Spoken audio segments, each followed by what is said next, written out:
تزيد في دولة العز العريق المجيد، يمسي ويصبح كل يوم جديد، والخادم البيتين وولي عهده سلمان ومحمد ولا تامرنا. يا لا لا لا لا يا لا لا لا لا لا سلمان ومحمد ولا تامرنا.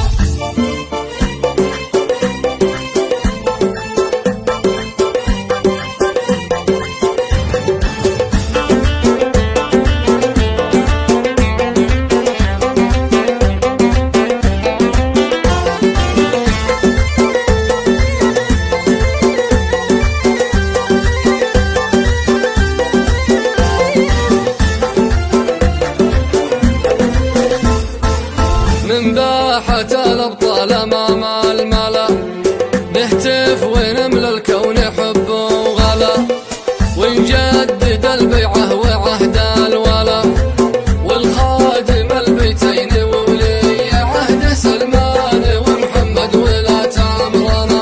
يا لا لا لا لا يا لا لا لا لا سلمان ومحمد ولا تامرنا.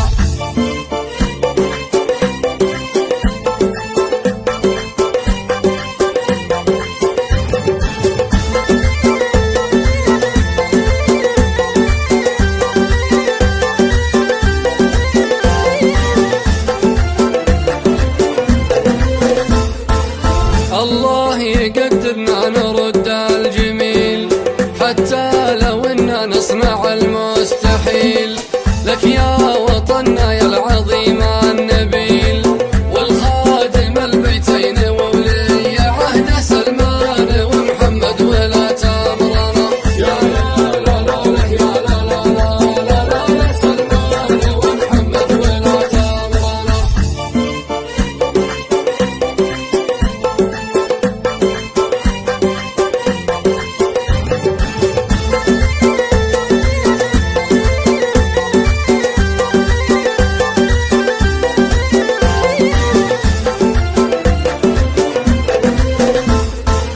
ثلاثمية عام ولا تزيد في دولة العز العريق المجيد، يمسي ويصبح كل يوم جديد، والخادم البيتين وولي عهد سلمان ومحمد ولا تامرنا. يا لا لا لا لا يا لا لا لا لا سلمان ومحمد ولا تامرنا.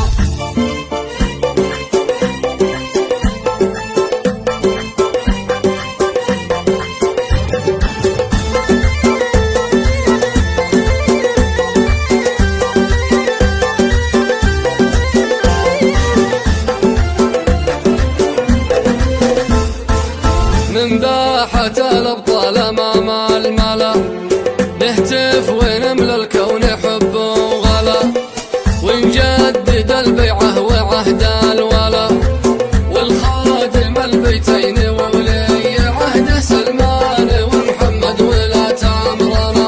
يا لا لا لا لا يا لا لا لا لا سلمان ومحمد ولا تامرنا. يا لا لا لا لا يا لا لا لا سلمان ومحمد ولا تامرنا. يا لا لا لا لا يا لا لا لا سلمان ومحمد ولا تامرنا.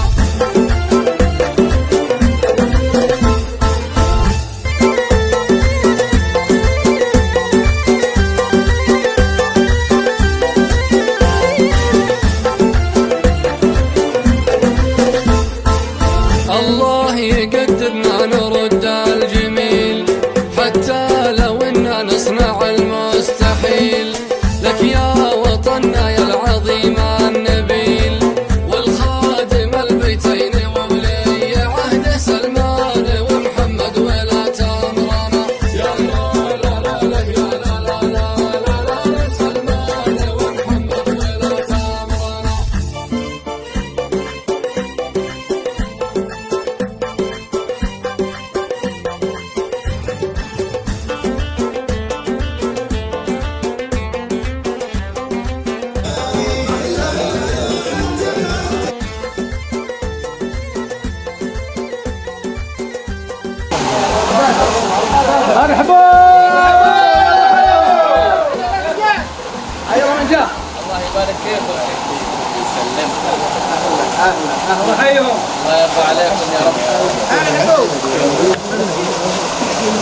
مش اسوي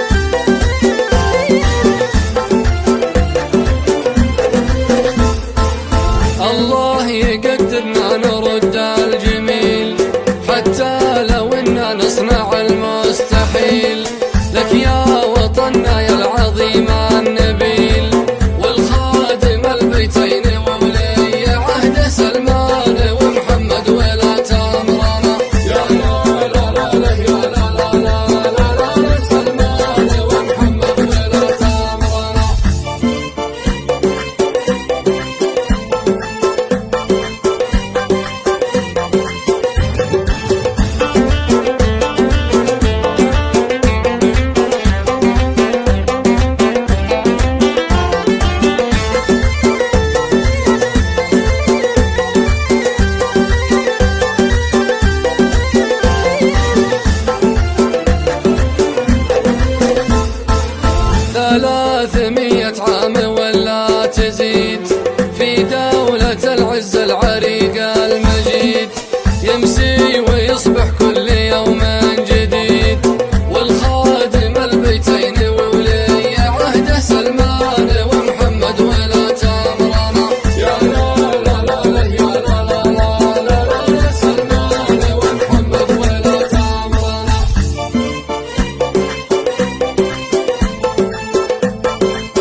قدرنا نرد الجميل، حتى لو إننا نصنع المستحيل.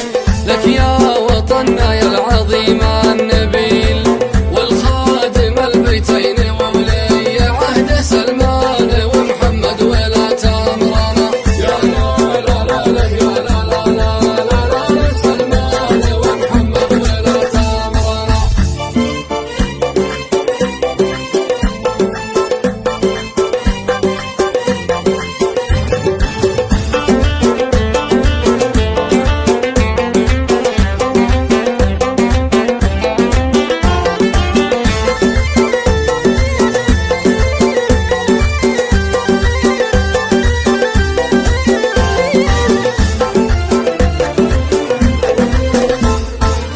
ثلاثمية عام ولا تزيد في دولة العز العريق المجيد، يمسي ويصبح كل يوم جديد، والخادم البيتين وولي عهد سلمان ومحمد ولا تامرنا. يا لا لا لا لا يا لا لا لا لا لا سلمان ومحمد ولا تامرنا.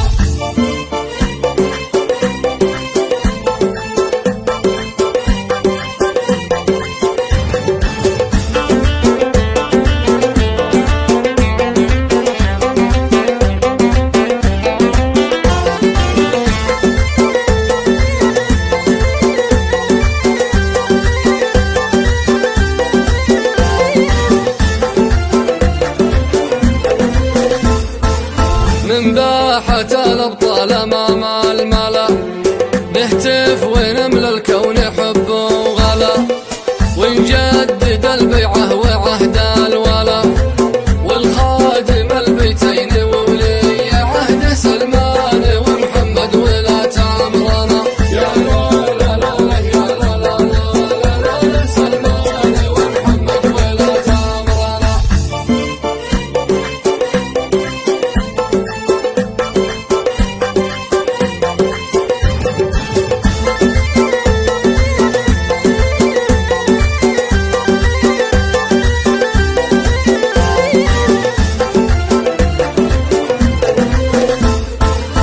الله يقدرنا نرد الجميل، حتى لو إننا نصنع المستحيل.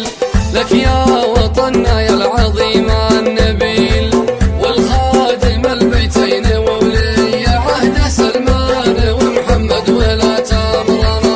يا لا لا لا لا يا لا لا لا لا لا سلمان ومحمد ولا تامرنا.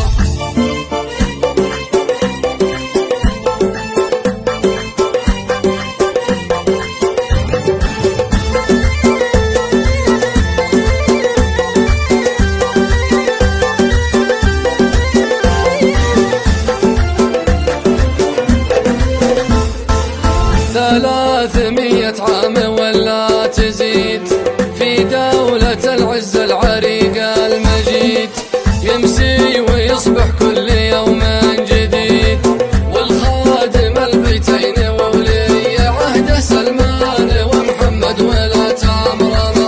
يا لا لا لا لا يا لا لا لا لا لا سلمان ومحمد ولا تامرنا.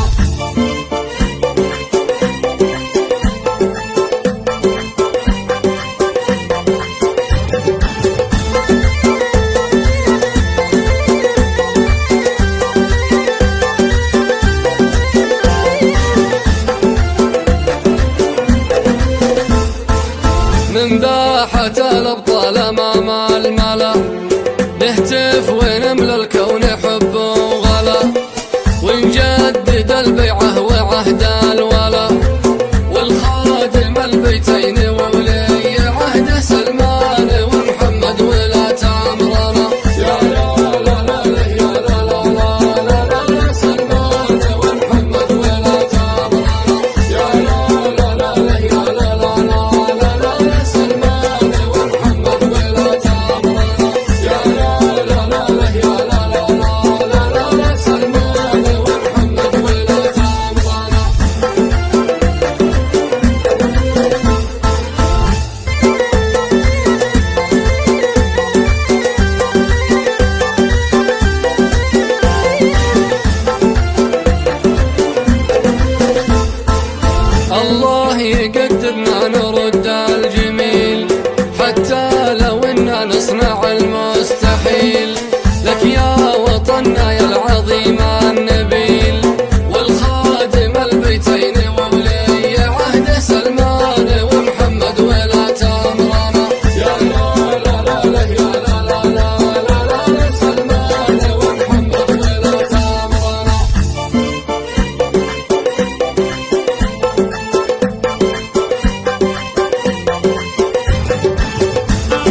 بسم الله نبدأ وعليه نتوكل وبه نستعين.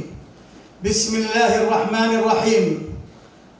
الحمد لله رب العالمين، سبحان من كون الأكوان وجعل الأرض صالحة لعيش الأنام، وأنزل الماء بقدر وجعل تجري به الوديان، وأنبت الزرع والنخل والزيتون والرمان، وخلق لنا من كل شيء زوجان اثنان، وجعل لنا الزوجات، وخلق لنا من أنفسنا الذرية، وأوصانا لهم بالإحسان،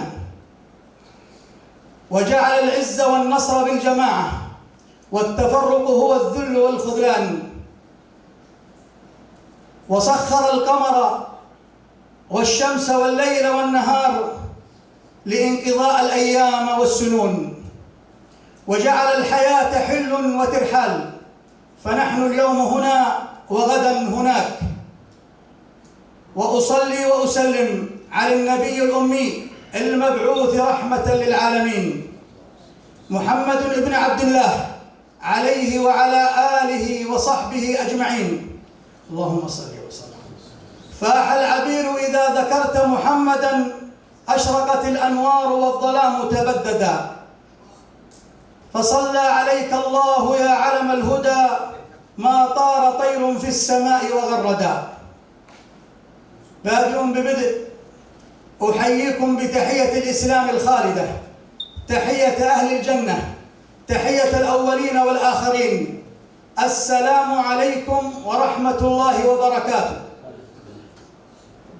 ضيوفنا المحتفى بهم، ضيوفنا الكرام، حفلنا الكريم، مساكم الله بالخير واليمن والبركة. إننا في ليلة أضاء نورها نور الوفاء والحب والإخاء واللحمة، كيف لا؟ وسماؤنا هذه الليل يضيئها 4 أقمار. نعم، سعادة العقيد البحري مقبول بن أحمد الفلاحي، سعادة الأستاذ علي بن إبراهيم السلامي، رئيس رقباء بحري ذاكر بن أحمد المحلصي، رئيس رقباء بحري ضيف الله بن محمد المرحبي.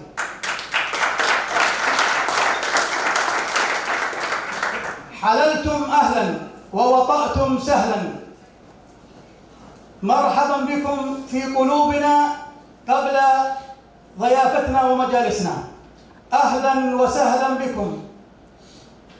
أنتم رجال خضتم معارك العصر والجد والاجتهاد، كل منكم أمتطى سهوة جواده وخاض الجد والاجتهاد والعز والشرف والمثابرة والعلم والتعليم، فأعطى من الجهد ما أعطى، ورقى إلى ما رقى إليه، ووصل إلى ما وصل إليه. فها أنتم اليوم كل منكم يترجل عن صهوة جواده ليترك خلفه سيرة عطرة من الأخلاق الطيبة ومن المعاملة الحسنة. فهنيئا لكم ما خلفتم من إرث تشكرون عليه، فقد عاملتم الناس فعاملوكم بالطيب مثله، وقد أكرمتم الناس فأكرموكم بمثله، وقد خدمتموهم فخدموكم. فهنيئا لكم هذه المحبة وهذه المعزة.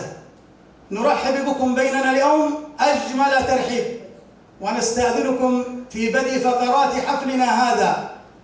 وخير بداية لكل بداية آي من الذكر الحكيم نشنف بها أسماعنا وتطمئن بها قلوبنا، يرتلها على مسامعنا الشيخ إبراهيم الجوزي. أعوذ بالله من الشيطان الرجيم. آمن الرسول بما أنزل إليه من ربه والمؤمنون، كل آمن بالله وملائكته وكتبه ورسله لا نفرق بين أحد من رسله وقالوا سمعنا وأطعنا غفرانك ربنا وإليك المصير. لا يكلف الله نفسا إلا وسعها، لها ما كسبت وعليها ما اكتسبت. ربنا لا تؤاخذنا إن نسينا أو أخطأنا، ربنا ولا تحمل علينا إصرا كما حملته على الذين من قبلنا، ربنا ولا تحملنا ما لا طاقة لنا به، واعف عنا واغفر لنا وارحمنا، أنت مولانا فانصرنا على القوم الكافرين. شكر الله لشيخنا على هذه التلاوة الجميلة. ضيوفنا الكرام، حفلنا الكريم، مشاركة شعرية لشاعرنا الكبير الشاعر أحمد بن ذيبان المرحبي، فليتفضل. السلام عليكم ورحمة الله وبركاته. مساكم الله بالخير جميعا. فالحقيقة أن يعجز اللسان والكلمات والتعبير عن كل ما أراه أمامي، ولكن ودنا والله نشارك بأي شيء يجملنا من الوجيه الغالية اللي أمامنا. والله يا لا لا لا لا لا لا لا لا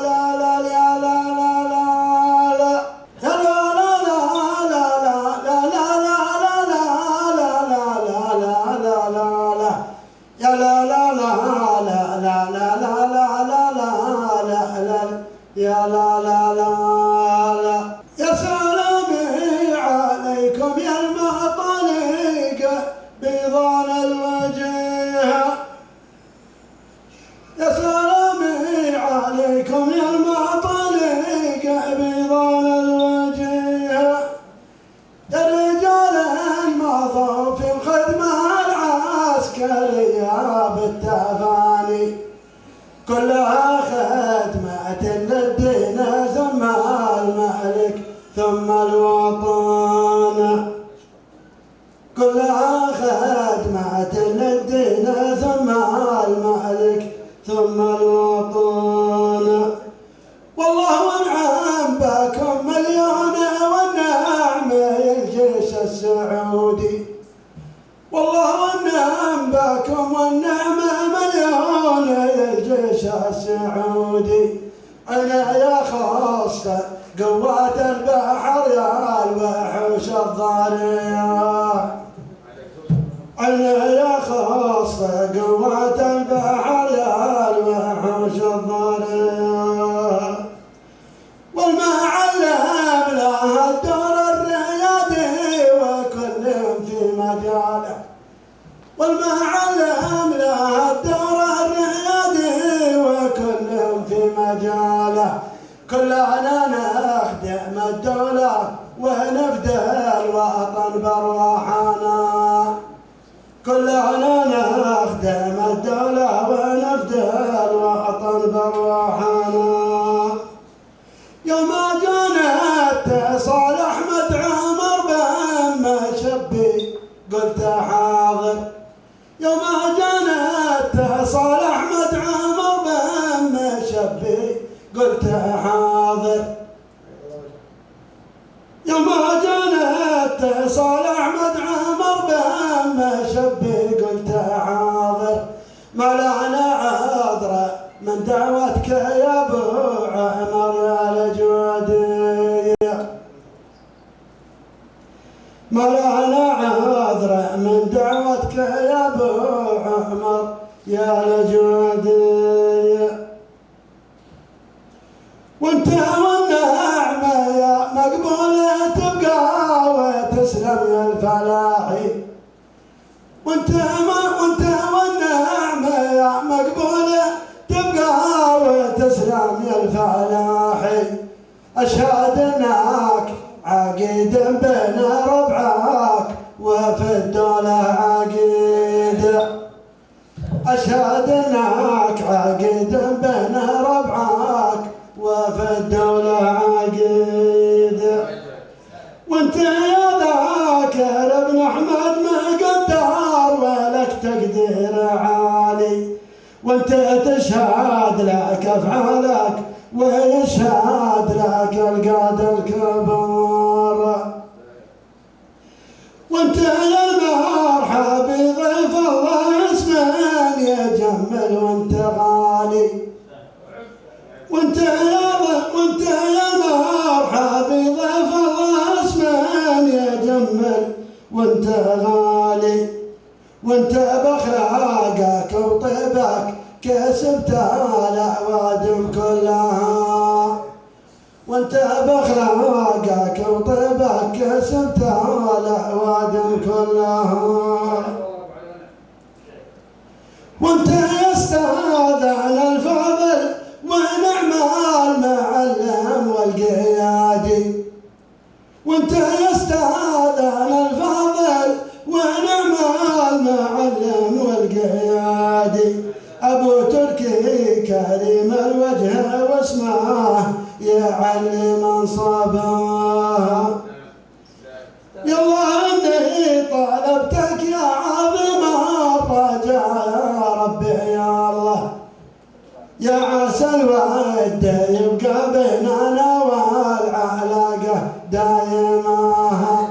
يا عسى الود يبقى بيننا والعلاقة دائمة. يا لا لا لا لا لا لا لا لا لا لا لا لا لا لا.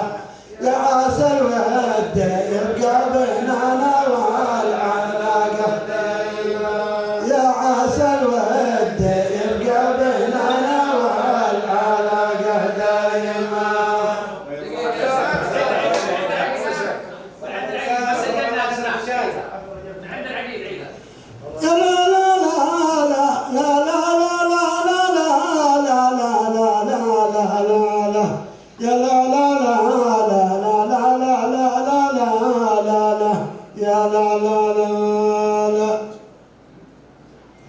وانت والنعم يا مقبولة تبقى وتسلم يا الفلاحي. وانت والنعم يا مقبولة تبقى وتسلم يا الفلاحي. واشهد انك عقيد بين ربعك وفي الدولة عقيد. واشهد انك عقيد بين ربعك وفي الدولة عقيد. وانت يا ذاكر ابن احمد مقدر ولك تقدير عالي. وانت تشهد لك افعالك ويشهد لك القاد الكبار. وانت يا المرحب ضيف الله اسمين يجمل وانت غالي. وانت باخلاقك وطيبك كسبت الأوادم كلها. حقك وطيبك كسبت الأوادم كلها. وانت يا استاذنا الفاضل ونعم المعلم والقيادي. وانت يا استاذنا الفاضل ونعم المعلم والقيادي. أبو تركي كريم الوجه، أبو تركي كريم الوجه واسمه يعلي منصبه. يلا إني طلبتك يا عظيم الرجاء يا ربي يا الله، يا عسى الود يبقى بيننا والعلاقة دائمة. يا عسى الود يبقى بيننا والعلاقة دائمة. يا لا لا لا لا لا لا لا لا لا لا لا لا. يا عسى الود يبقى بيننا والعلاقة دائمة. سلامتكم جميعا واعذرونا على التقصير، اعذرونا.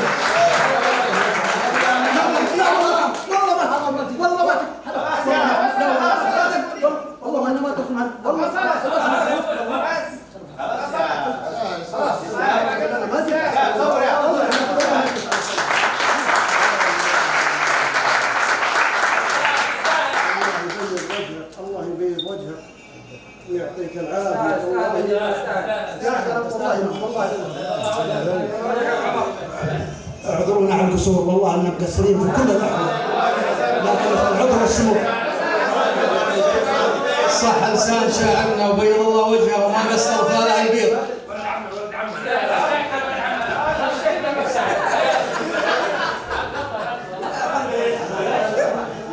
ضيوفنا الكرام، حفلنا الكريم، مشاركة شعرية للشاعر ياسين المقعدة. الله يمسيكم بالخير جميعا. ابو محمد كف وجمل واحنا اللي مرددين وراه عاد على قولي. لا لا لا لا لا لا لا لا لا لا لا يا لا لا لا لا لا لا لا لا لا لا أولا لك وانا ذكرا وهبدا والسلام.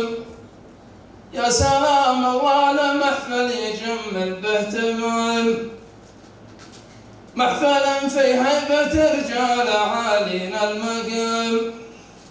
اسمعوا في علم ياسين يا جمع الحضور، اسمعوا في علم ياسين يا جمع الحضور. شعر لا من بدا يشرع السبح البحور، شعر لا من بدا يشرع السبع البحور. مالك الزود صفنا واحد وكل مقامه عال عال، ونحن الليلة نكرم مطانيخ الرجال. سيرة الأبطال سيرة تسطر بالذهب، وكل واحد بدا في اللوازم ينحسب. ذاكر أبو حمزة الشهم يضرب به مثال، وانت يا ضيف الله غالي وقدرك لا يزال. وانت يا مقبول نلت المناصب والرتب، وعلي بتركي الشهم، وعلي بتركي القرن شهم ينحسب. محلصي والمرحبي والسلامي والفلاح يا رجال عزها الله وعلى شانها. لا لا لا لا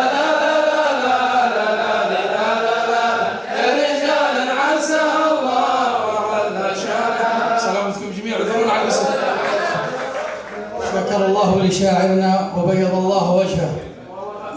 الفال بيض، البيض فالك يا ياسين. حنا جنود الله من دون الوطن، وحدودنا بارواحنا عنها نذول. يا خادم البيت ندفعها ثمن، ارواحنا ترخص ولا تطل حدود. حنا جنود الله من دون الوطن، وحدودنا بارواحنا عنها نذود. يا خادم البيت ندفعها ثمن، ارواحنا ترخص ولا تطل حدود. حنا جنود الله، حنا جنود الله، حنا جنود الله من دون الوطن.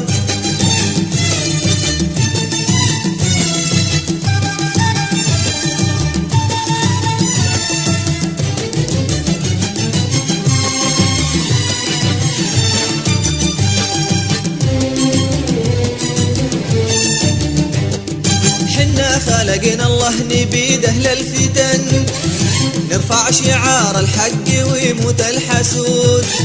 الظلم لا من بان بالحق اندفن، وإنا عدو الظلم من عهد الجدود.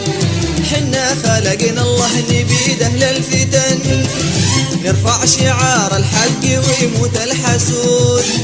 الظلم لا من بان بالحق اندفن، وإنا عدو الظلم من عهد الجدود. حنا جنود الله من دون الوطن، وحدودنا بارواحنا عنها نذود. يا خادم البيت ندفعها ثمن، ارواحنا ترخص ولا تطل حدود. حنا جنود الله، حنا جنود الله،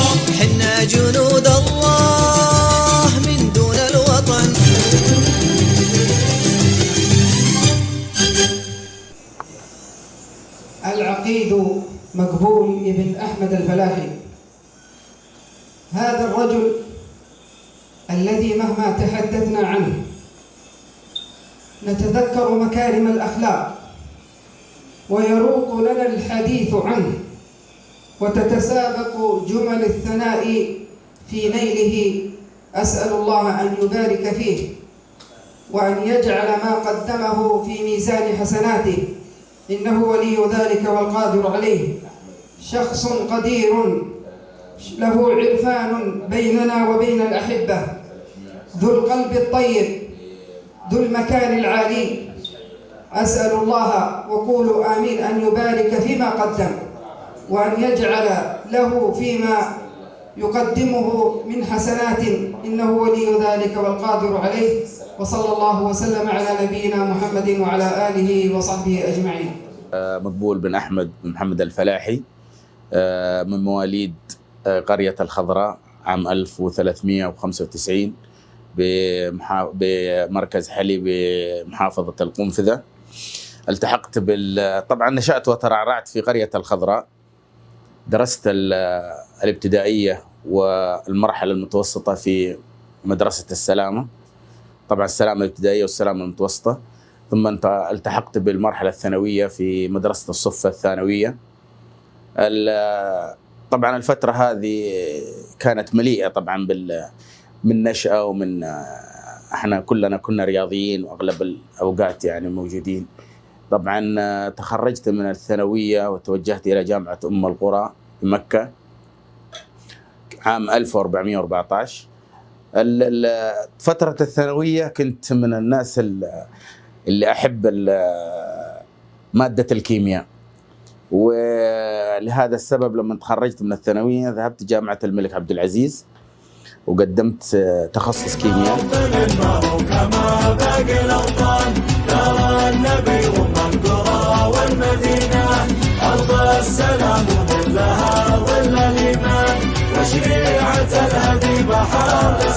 لعبت مع فريق السلامة 1411، كانت أول بطولة لي مع فريق السلامة.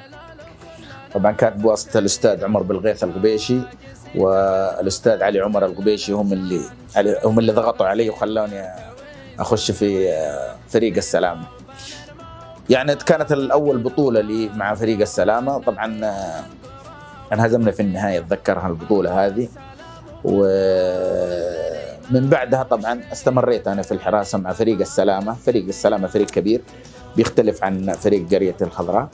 طبعا حققت مع السلامة بطولات عدة، لعبت في أغلب دورات المحافظة. طبعا كحارس ما طولت، يعني جلست يمكن قبل ما أتخرج من ثالث ثانوي وأنا قد حولت مهاجم، ولعبت طبعا لفريق السلامة مهاجم. لعبت طبعا أيام حارس لعبت الكياد، ولعبت فريق البيضين أحد التآلف، لعبت العدة فرق، ولعبت في الجوز، لعبت الفريق الكنانة، لعبت لهم طبعا هذه حارس.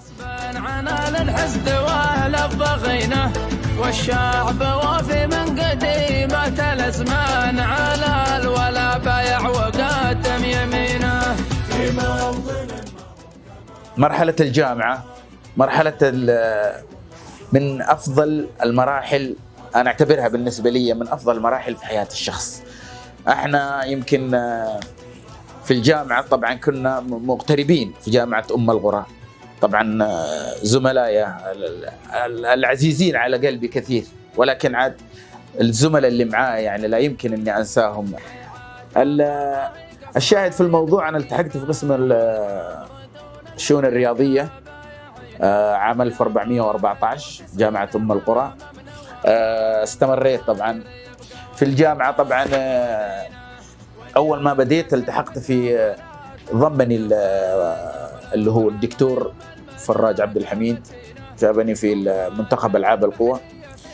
وأنا كنت تعرف هوايتي الكورة، ما لي في منتخب ألعاب القوى صعب جدا.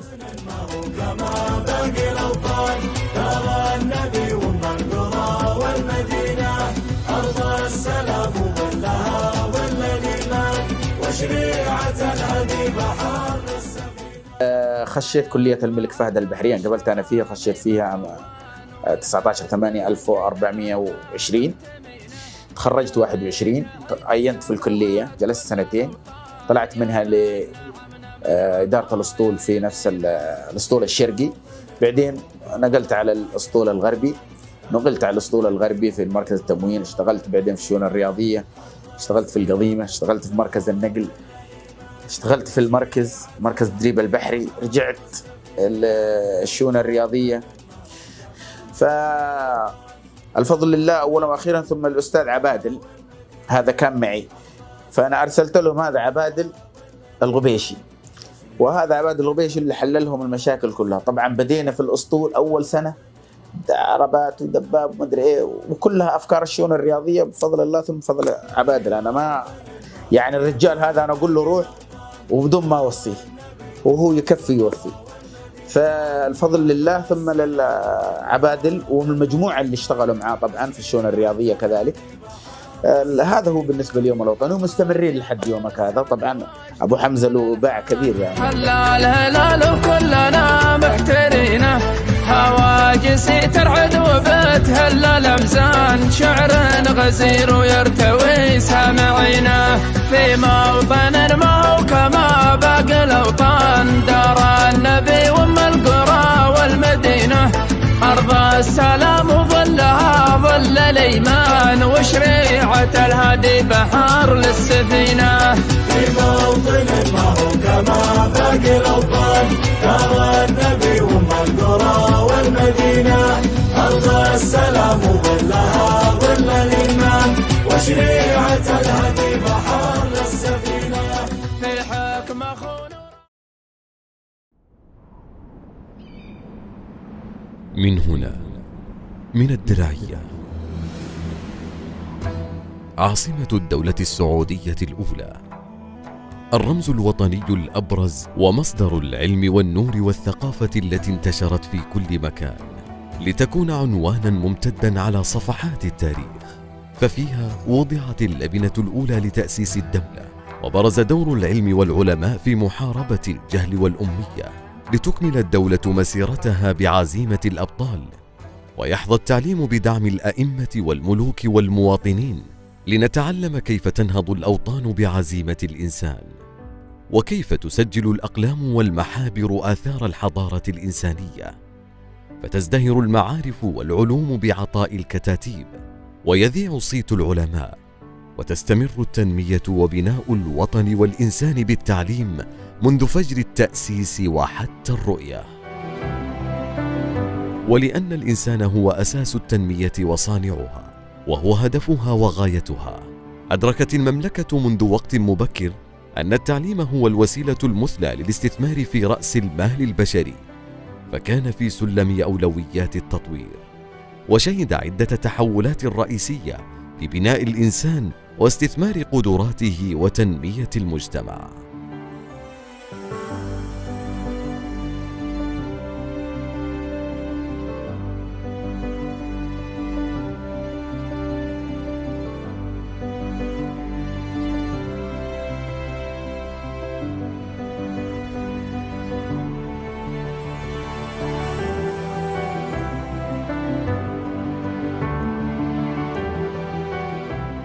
تحولات كبرى مر بها قطاع التعليم في المملكة على مر الأجيال، والغاية هي تطوير نظام تعليمي سعودي جديد يعتمد على الفاعلية والتشاركية لمواكبة المتغيرات وبناء مواطن منافس عالميا بما يستجيب لطموحات الدولة، لتتكامل الجهود الوطنية نحو تطوير التعليم خلال السنوات الثلاث الماضية بدعم واهتمام من القيادة الرشيدة حفظها الله، ليرسم أبناء وبنات الوطن ملامح قصة التحول ومواكبة المتغيرات العالمية، متجاوزين بطموحاتهم تحدياتهم، ليسلكوا طريق العطاء الأخضر وكتابة قصة نجاح جديدة للوطن. أبا تركي الأستاذ علي بن إبراهيم السلاف ورسالة الأنبياء، لم ولن نوفيه حق صنيعه، أعطى بحب واستحق عظيم الذكر، وعلم لانت أمامه الصعوبات وهانت على يده المشقة. شكرا أبا تركي. علي بن إبراهيم بن علي السلامي، من مواليد قرية الحدبة التابعة لمركز حلي بمحافظة القنفذة. ولدت عام 1387. دخلت المرحلة الابتدائية بنفس القرية، قرية حدبة السلالمة. تخرجت منها في عام 1399. ثم التحقت في المرحلة المتوسطة ببلدة الصفة التابعة لمركز حلي بمحافظة القنفذة، وكملت فيها الدراسة المتوسطة والثانوية. في عام 1407 اتجهت للرياض لكي التحق بكلية الملك فيصل الجوية، ولكن سبحان الله ربنا ما كتب لنا هذا الطموح، ورجعنا الحمد لله لسلك التعليم، وتعينت في كلية المتوسطة بمحافظة القنفذة. تخرجت منها في عام 1409 بتقدير جيد جدا، تخصص رياضيات. في عام 1410 جاء تعييني في وزارة التعليم بمدينة جدة في مدرسة نابغة البيبياني، وانتظرت فيها أو عملت فيها لحد عام 1416. ثم انتقلت لمدرسة أخرى اسمها مدرسة أبي عبيدة عامر بن جراح الابتدائية. في عام 1426 التحقت بكلية المعلمين بمحافظة جدة، وحصلت على البكالوريوس رياضيات تقدير جيد جدا والحمد لله. ثم وصلت للتعليم في نفس المدرسة كمعلم، وفي عام 1438 رشحت وكيل بمتوسط الملك عبد الله في جدة، وأكملت فيها لحد عام 1445. وانتقلت المرحلة الأخيرة من التقاعد في مدرسة ثابت بن قيس الابتدائية برضو كوكيل، وقدمت تقاعد مبكر، والحمد لله هذه سيرة من بيتي.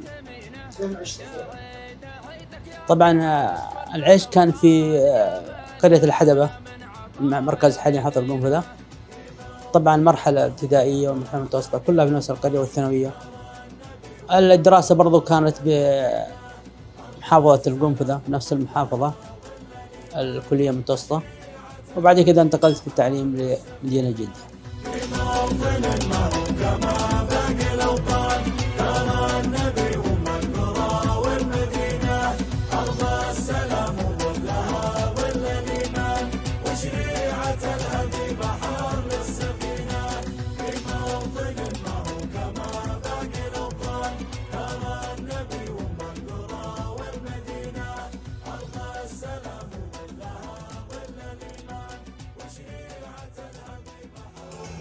السلام عليكم ورحمة الله وبركاته.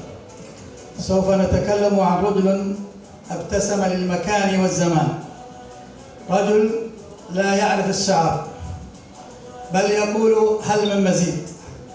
هذا الرجل الذي سوف نتكلم عنه اختصر في مجموعة إنسان، إنه ذاكر بن أحمد المحلصي. ذاكر بن أحمد بن شينان المحلصي، مواليد قرية المستلم 1394.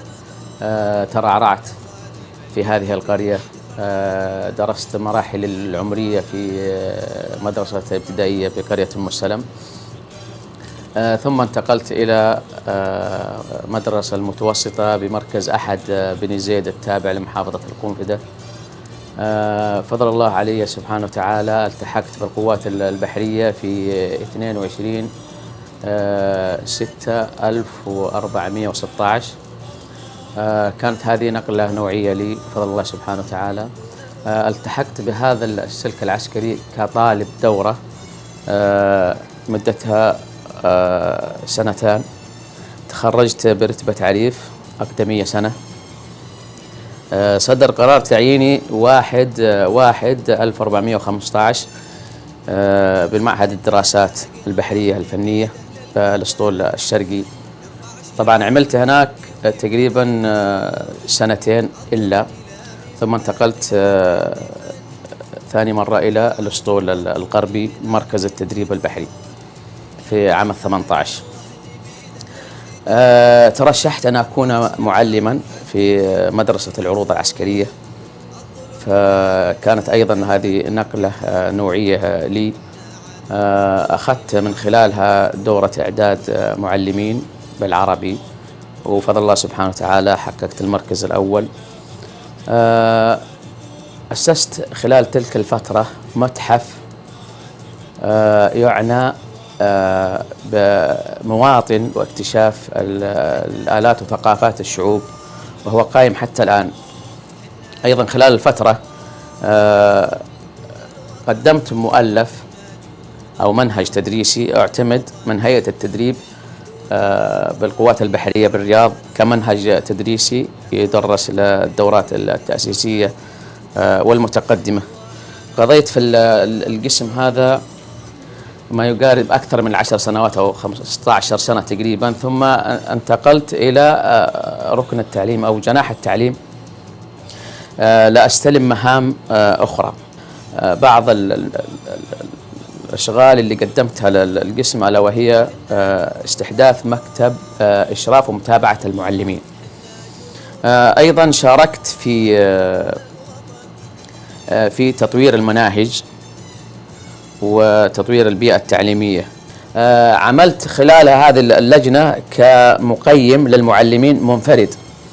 أيضا أعددت مكتب إشراف المعلمين، واشتغلت في لجنة أو كلفت في لجنة خطة 100 يوم من معالي قائد القوات البحرية، وكنت عضو منتدب. قضيت في القسم هذا تقريبا 5 سنوات. حنا جنود الله من دون الوطن، وحدودنا بارواحنا عنها نذول، يا خادم البيت ندفعها ثمن، أرواحنا ترخص ولا تطل حدود.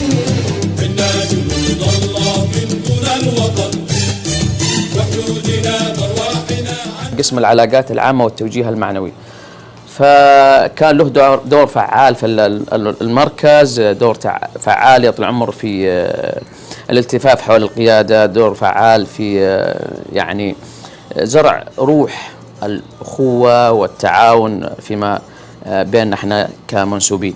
هذا وكان لي يعني شرف كبير أن أكون من ضمن الفريق اللي هو لجنة الإرث البحري لقواتنا البحرية. طبعا هذا بتوجيه ورؤية من سمو سيدي، ثم بتوجيه من رئيس هيئة الأركان إلى معالي قائد القوات البحرية.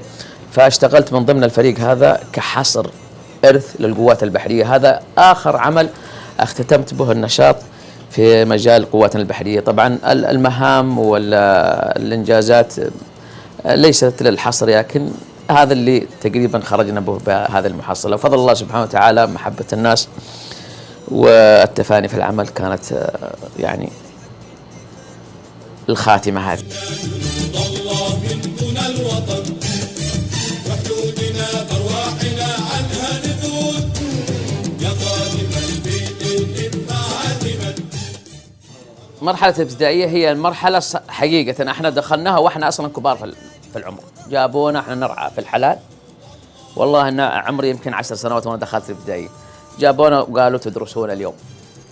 فدرسنا، والله احنا ما احنا بحول الدراسة الصراحة، يعني كنا لدرجة الله يغفر لنا ويسامح يا طول العمر الوالد رحمة الله عليه، يعني اللي حريصين على هاي ابوك تدرس، نعم ادرس، وانا والله اني قال الكتاب بالمقلوب كذا. أرواحنا ترخص ولا تطل حدود. حنا جنود الله من دون الوطن. فرديت ثاني مرة إلى مسقط رأسي وعلي أدرس وأخرج بنتيجة. والله إني حتى المرحلة المتوسطة قلوبنا مقفية يعني الدراسة، حتى المرحلة المتوسطة خرجناها أو تخرجنا منها بواسطة. تخرجت من المتوسطة هذه وأخذت هذه الشهادة وقلت ما عاد يا أرض ما عليك إلا أنا، وتوجهت. كان في تقديم في القوات البحرية تقريبا في 22/6/1400 أو أي نعم 1416.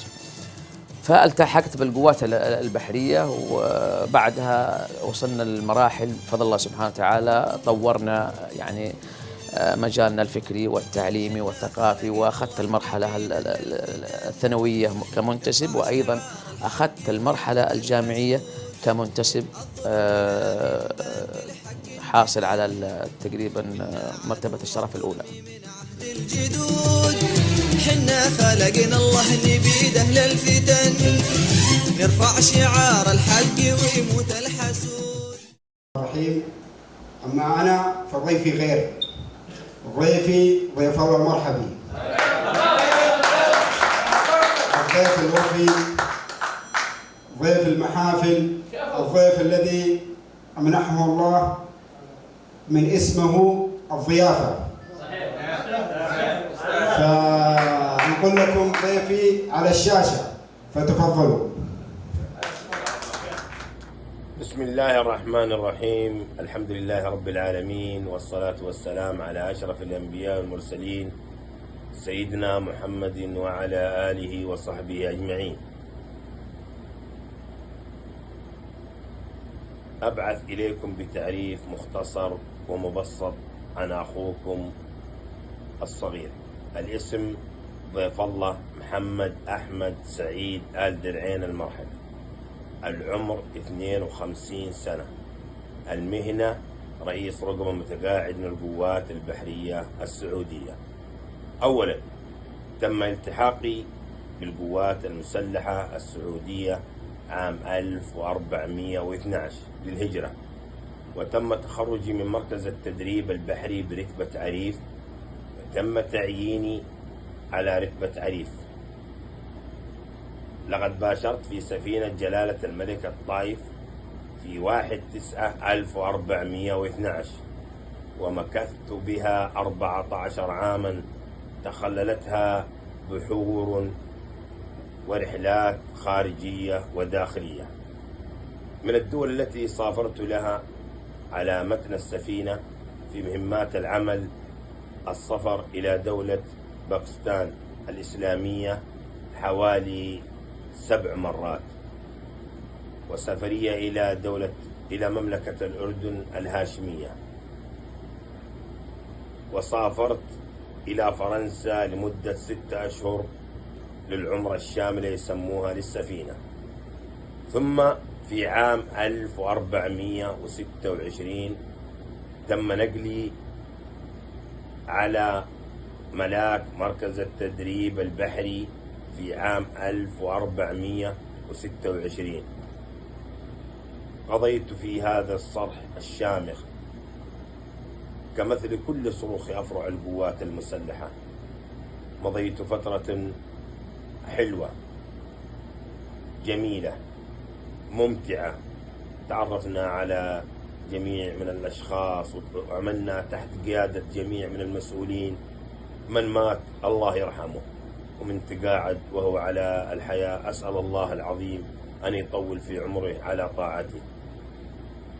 في عام 1445 وفي 15/6 صدر تقاعدي من الخدمة العسكرية بعد أن أمضيت 35 عاما و7 أشهر ولله الحمد. تشرفت بخدمة الدين والمليك والوطن. تعرفت على رجال كثير من جميع أنحاء المملكة العربية السعودية. التقاعد نعمة من نعم الله، وليس التقاعد نهاية الحياة، بل بدء حياة جديدة. أسأل الله العظيم التوفيق لي ولكم ولجميع المسلمين. التقاعد مرحلة جديدة، والعسكرية مرحلة جميلة عشنا فيها أيام حلوة، مرت بحلوها ومرها. تعرفنا على كثير من الناس، ولكن أكرر، تعرفنا على ناس كثيرين وتشرفنا بمعرفتهم، والحمد لله أن الواحد وصل إلى التقاعد وهو في صحة ونعمة ومعرفة رجال، فهذه والله أكبر نعمة. فلا يقول الواحد إن التقاعد نهاية الحياة، لا بالعكس، بداية حياة جديدة.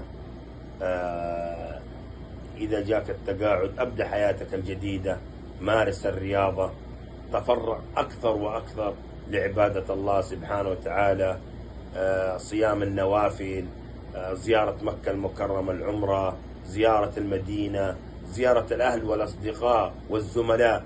تعرف كان ارتباطات العمل، وكان الواحد في بعض المناسبات ما أقدر أستطيع الآن الفراغ. لا تقول لي فراغ، بالعكس الآن بالعكس إنه جدول مليء أكثر من أول.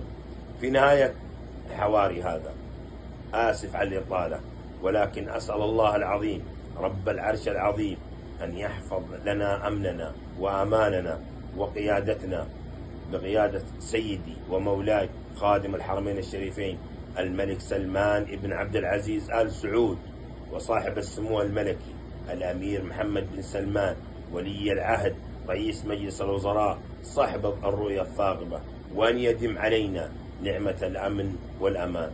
والله العظيم إننا في مملكة حبيبة غالية عزيزة على قلوبنا جميعا. وفي الختام تقبلوا تحياتي وتقديري وأشواقي الحارة. أخوكم ضيف الله محمد أحمد سعيد.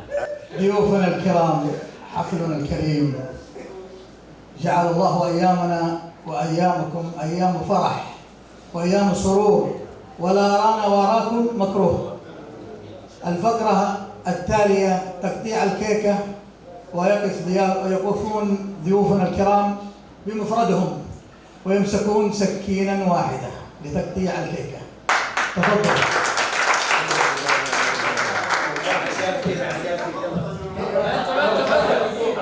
لا تاكلوا منها بس أنتم بمفردكم، أنتم بمفردكم. لا تاكلوا منها بس قطعوها بس. حتى السيف يا ولد.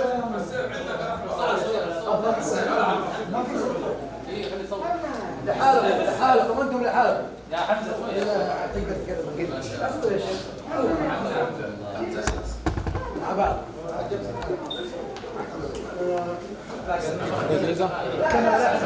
ما شاء الله هدي السكينة. حتى تعالوا هنا تعالوا. عشان في النص ما تجي علي تجي علي ولا تجي على بسم الله. صور يا ذاكر. والله يلا دقيقة انتظر ذاكر. بسم الله على الخط. بسم الله. يديكم الصحة والعافية. تفضل. جزاك الخير. جزاك الخير. بيض وجيهك. في نسينا مقطع لذاكر مرسول وهو بطريقة سرية ونبغى نفاجئه به. بسم الله والصلاة والسلام على أشرف الأنبياء والمرسلين سيدنا محمد عليه أفضل الصلاة وأتم التسليم. السلام عليكم ورحمة الله وبركاته. معكم أخوكم حمزة بن ذاكر بن أحمد المحلص. ولو أن الوقت ما يسمح ولكن سجلنا هذا الفيديو تهنئة وتكريم لوالدي العزيز ذاكر بن أحمد المحلصي بمناسبة التقاعد، فألف ألف ألف مبروك، ونسأل الله عز وجل أن يبارك له في حياته ويبارك له في صحته ويرزقه من غير حول منه ولا قوة. فلكل بداية نهاية ولكل مثابر ومجتهد نجاح، وها أنت ذا بين أهل وأصحاب وأصدقاء وزملاء يباركون لك ويهنونك على نجاحك ويشاركونك فرحتك. فنسأل الله عز وجل أن يبارك لك في حياتك الجديدة ويملأها بالأفراح والمسرات. ضيوفنا الكرام، حفلنا الكريم، كلمة المحتفى بهم يقولها نيابة عنهم ذاكر بن أحمد المحلصي. بسم الله والصلاة والسلام على رسول الله وعلى آله وصحبه من والاه. حقيقة والله لا نعلم من أين نبدأ إلى أين ننتهي. الكلام والعبارات، الشكر والثناء والتقدير والمفاجآت هذه اللي نراها كل دقيقة وكل ثانية لا هي يعني أثقلتنا بجميل المعروف، وأثقلتنا حقيقة بالرد. فما نراه منكم حقيقة أنتم ذكرتمونا في هذه المناسبة وشكرتمونا فأكرمتمونا في هذه الليلة. فإذا تسمحوا لي أنا أخرج عن النص قليلا، فأنا ودي أتحدث أولا عن المحتفى بهم إذا في وقت يا أبو أحمد، في وقت حقيقة يعني ما أدري من فين أبدأ. يعني أبو نواف أنا اشتغلت معه والله لا أعرفه، ترقى عندنا في مركز التدريب البحري رائد، فحنبته في يوم يحنب الفتيان واتجهت لهذا الشخص كان هو ضابط خمر، قلت له يا ابو نواف طبعا ركن التعليم او المسؤول عني والله ما فكني ولا حتى يوم ولا حتى ساعه، والرجل هذا كان ضابط خفر، فدخلت على المكتب وقلت له يا ابو نواف موضوعي كذا وكذا وكذا وانا عندي اجازه وابغى اقضي شغلتي يا طول العمر قبل لا اروح اجازتي، فاذكر حتى الكلمه اللي معي حتى اليوم يقول اذهبوا فانتم الطلقاء. يعني دخل القلب هذا الشخص من اوسع ابوابه، ما عهدت له والله العظيم الا توفيق وكرم وتقدير ومحبه لكل من حوله حقيقه. انتقل وهذا يعني دليل ما يذكر، يعني قليل ما يذكر في شخص الرجل هذا، لكن يعني على عجاله وعلى اساس اني لا اطول عليكم. الاخ ضيف الله الساعه 9 أو 8:30 ادور له في مكتبه ما حصله. والله ما يخرج يا جماعه، يعمل الى نهايه الساعه، لكن سبحان الله تلقاه مع هذا ويبحث عن هذا طول عمره ويسولف مع هذا ويشوف احوال الناس يعني انسان مختلط اجتماعيا يدخل في قلوب الناس. قلت لك من اوسع الابواب، دائما ضيف الله وين ما تلقاه تحصله مع المجموعه هذه مع المجموعه هذه، يعني القلب اللطيف النظيف الشخص الاصيل حقيقه. ابو تركي تمنيت اني انا اشتغل معاه واشتغلت معاه لا اذكر ما في لكن ابو تركي تعرفت عليه معكم هنا، نعم الرجل اللي يمثل طول عمره اخوياه في المناسبات والمحافل ولا يتاخر عنهم في كل واجب. هذا ما حبيت ان اذكر اخواننا اليوم في هذا اليوم، هم من نجوم الساحه. انا اخر ما افكر في نفسي عشانك انت كريم اصلا. ارجع للمكرمين او الاشخاص اللي واقفين على التكريم. احنا والله لا اله الا هو اعيد ثاني مره عباراتي اني انا يعني افقد يعني عبارات الشكر والتقدير والثناء. انا اقف امام هذه القامات وهذه الشموخ من الرجال الاوفياء فعلا اللي يضع على الرجل قيمته في ان يكون في هذا اليوم هو نجم من نجوم يعني الضيوف المكرمين. يعني انت ترى يعني ما معنى مثلا حسن الخاتمه او ما معنى قطف الثمره هو نهايه مطاف كل عمل. فلما انت ترى ان هذا اللي خدمته انت ورأيت في وجوه أخوياك من يقدر العمل من أخوانك من ربعك من عانيك من زملائك من أصحابك أصدقائك بهذا الحفاء وهذا التكريم له أعظم شرف يناله المرء. إن احنا اليوم حسن الخاتمة أو خواتم أعمالنا وقطفت ثمراتها بين أيديكم. والله إننا لا نجد عبارة أعظم من هذه العبارة ولا نجد لكم عمل يعني نقدم لكم أكبر من عمل هذا إلا الدعاء لكم بظهر الغيب إن الله بعزته وجلاله أن يوفقكم ويرضى عليكم ويجمل حالكم. جملتمونا وتجملتم حقيقة. فأختم رسالتي والله بالدعاء لكم مثل ما بدأت بها. والسلام عليكم ورحمة الله وبركاته.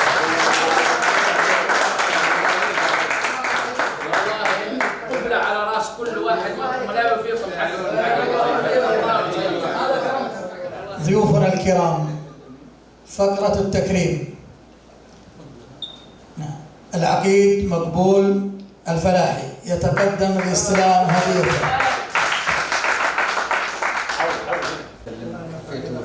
تأكد صورة بيض الله صورته. ايوه صورته بيض الله وجهه. الله يعافيك.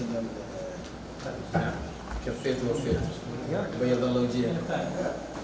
دقيقة واحد تعال هنا تعال من خلفهم الشباب تمام. ايوه بيض الله وجهكم ما قصرتم وأننا عاجزين عن الشكر، ولكن الواحد قال الحمد لله على نعمة المحبة. نعمة المحبة والألفة أقل ما نقدم لكم. والله نحن سعيدين. هدية مقدمة من العقيد أحمد الخثعمي الكثيري. العقيد أحمد الكثيري والعقيد مقبول الفلاحي.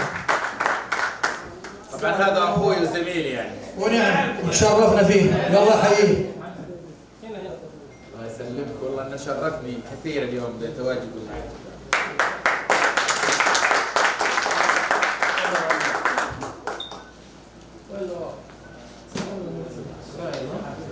لا ما يجي من الله يحييك يا مرحبا بك، سامحنا في الوصول. الأستاذ علي بن إبراهيم السلامي.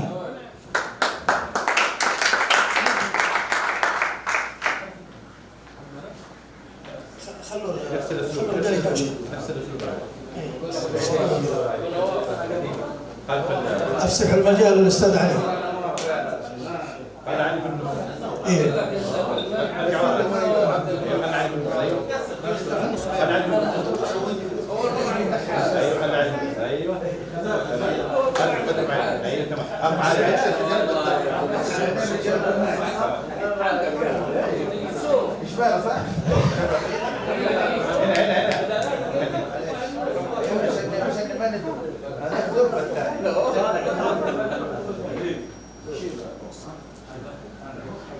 تستاهل أكثر يا أبو إبراهيم. رئيس رقبة ضيف الله المرحبي، تفضل.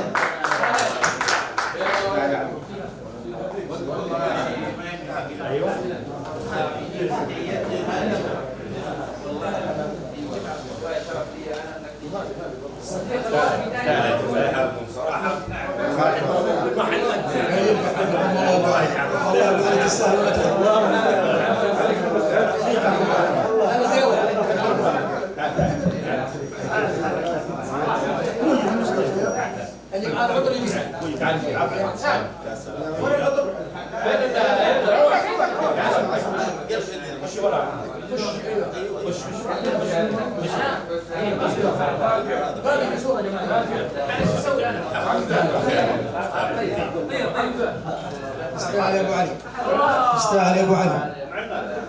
تعال المصطفى فيه يا ابو علي كل يوم يشيل هذه ما عاد يشيل ضاع من فضل.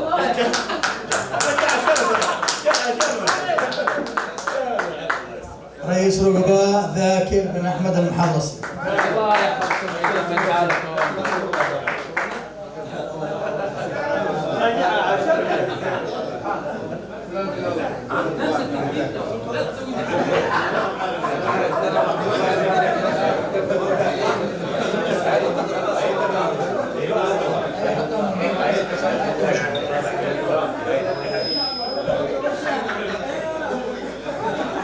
تستاهل يا ابو حمزه، تستاهل. الله يجزاك خير. تعال ابو احمد معنا، تعال تصور. ناخذك بعدين على مهلنا ما عليك. نبغى صورة جماعية يا شباب المكرمين، شوفوا فكروا كيف الطريقة. يا لا لا لا لو تطلبين الروح هي اللي ذي بعطيك يا ليلي يا لا لا لا.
السويعات القليلة التي استمتعنا فعلا في أن نرى هذه الوجوه النيرة، 4 من الرجال الفطاحل الذين نحبهم بكل ود، ويعني يعجز اللسان عن التعبير. لا أطيل، كما أسعدتمونا في وجودكم معنا نحب أن نرحب بالعقيد أحمد الكثيري ونقول حياك الله بينك وبين أخوانك، الله يسعدك. وكذلك نرحب بالجميع ونقول يا أخوان حياكم الله على واجبكم هذه الليلة جميعا، فتفضلوا على عشائكم رحمكم الله. حياكم الله. الله يحييكم ملايين على رأس الوقوف. عندنا دقيقة. لا لا لا هي لا لا لا لو تطلبين الروح هي اللي ذي بعطيك يا ليلي لا لا لا.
تتراقى صعد وقمدخون لهب نسنس الهوى في دوقها أرض المشايخ ودندن الحن الطرب عشق وقلبي حباها سلام ينصل المناصير على ذوي منصور به علم ينوم مسقى بايل نعم الرجال أهل الكرم